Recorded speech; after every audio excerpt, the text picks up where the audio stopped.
चलिए दोस्तों, बात करते हैं इस एक और क्वेश्चन के बारे में। इस क्वेश्चन में एग्जामिनर ने कहा है a student was asked to find the value, his answer was 19 1/4, यानी कि 19 दूनी 38, 19 76 76 1 77, यानी 77/4। What is the difference between his answer and the correct answer, यानी एग्जामिनर ने कहा इसके आंसर और जो आपका आंसर निकला उसका डिफरेंस आपको बताना है।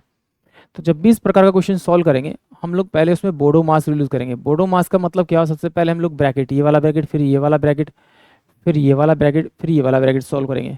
फिर कहीं ऑफ लिखा हुआ मिलेगा यानी हिंदी में का, तो हम उसे गुना कर देंगे, फिर भाग करते हैं, फिर गुना करते हैं, फिर जमा करते हैं, फिर घटा करते हैं। इसी रूल को यूज़ करके हम लोग क्वेश्चन को सॉल्व करेंगे। तो सबसे पहले हम लोग ब्रैकेट के अंदर की वैल्यू को सॉल्व करते हैं। तो 3 और 1 कितना होगा, 4 बटे में आपका 3, 5 और 4 9 बटे में आपका कितना हो जाएगा 5। गुना लगाएंगे तो ये 5 बटे में 3 हो जाएगा उल्टा, इससे ये गया, इससे ये गया, यानी कि इसकी तो वैल्यू मेरे पास में कितनी आ गई आपकी 4 आ गई। अब इसको सोल्व करते हैं, 9 9 81 4 85, यानी 85 बाय में आपका कितना हो जाएगा 9। भाग का निशान है, 33 1 34, यानी 34 बाय में आपका कितना हो जाएगा 3। इनटू में कितना हो जाएगा आपका 1 बाय में आपका कितना हो जाएगा आपका 6, और ये प्लस में कितना हो जाएगा आपका ये 4 हो जाएगा, आपका 4 हो जाएगा। जब इसको सोल्व करेंगे पहले हम, तो ये 85 बाय में 9 और इनटू में ये 3 इंटू में 6 बाय में 34 हो जाएगा। ऐसा क्यों किया, इस पूरे को क्यों उल्टा किया, क्योंकि ये पहले मल्टीप्लाई होगा, क्योंकि ऑफ था यहाँ पर।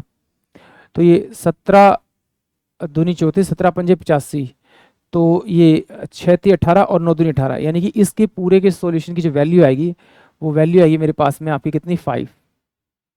तो 5 प्लस का 4 ये वैल्यू आ गई। अब इसको सॉल्व करेंगे, इनटू में यहाँ पर है आपका 6 दूनी 12 13, तो 13 बटे में आपका 6 आ जाएगा। ऑफ का मतलब है गुना, तो 2 बटे में 3 आएगा। अब यहाँ पर भाग का निशान है, बट भाग से पहले देखिए यहाँ पे ऑफ है, तो इन दोनों को मल्टीप्लाई करेंगे।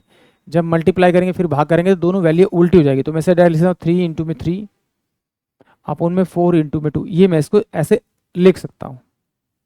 ठीक है, अब देखते हैं इसको। तो 3 और दुनी ये 6 मेरे से कट जाएगा, इस 3 से 3 जाएगा, इस 4 से 4 जाएगा, तो ये 5 13 बाय में आपका 2 आ जाएगा।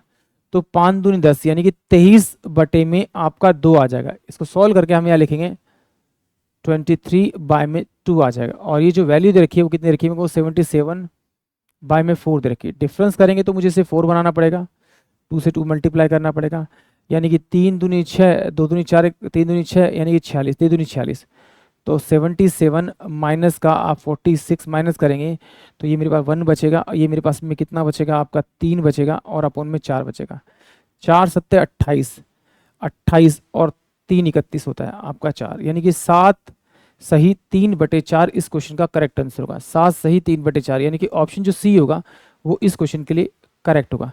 इस क्वेश्चन में थोड़ी सी आपको कैलकुलेशन फास्ट करनी होगी, तभी इस क्वेश्चन का आंसर जल्दी आएगा। आई होप आप सभी को क्वेश्चन समझ में आया होगा।